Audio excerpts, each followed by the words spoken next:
Children out there are also feeling strong emotions about this, especially since some live with the everyday fear of violence in their own neighborhoods. Medical reporter Meg Ferris has information on why it's important for those children to get mental health treatment. Seeing footage of the school shootings in Texas brings up the harsh reality for children in New Orleans who live with violence on a regular basis. So what we're seeing is that for many kids who may have had some mild symptoms of post-traumatic stress or anxiety, and then hearing about other tragedies can actually make those symptoms a lot worse. Dr. Julie Kaplow runs the Trauma and Grief Center at Children's Hospital. This latest incident can cause them to re-experience their trauma like it's happening to them again, cause nightmares, be over alert and jumpy. In young trauma victims, doctors are seeing more clinginess, separation anxiety, temper tantrums, irritability, excessive crying, trouble eating and sleeping, behavior regression.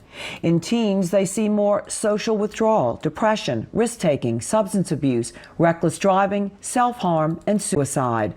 Add that to the loss of loved ones killed by violence or taken by COVID. Some kids even lose hope in the future or their aspirations for the future. She says the loss of a loved one is the strongest predictor of poor school outcomes beyond any adversity. So what can be done?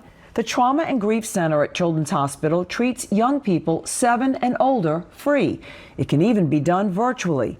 Therapy, when done early, is proven to prevent problems. We know that without treatment, that can lead to a lot of adverse outcomes, including violent behavior. It can include relationship problems, school dropout. On the Texas school shooting, if you don't talk about it, they'll think it's taboo to discuss. But don't make the mistake of giving too much information. That overwhelms children and teens.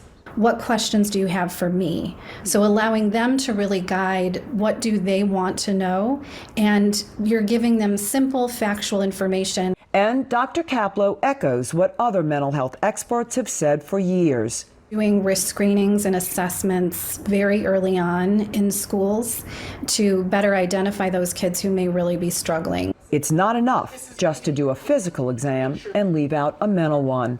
Meg Ferris, Eyewitness News. So that doctor also says that it's important for parents to get help for their own stress and anxiety because that affects children as well. It's also important to stay on your regular routine, and we have the free mental health clinic information for you on WWLTV.com.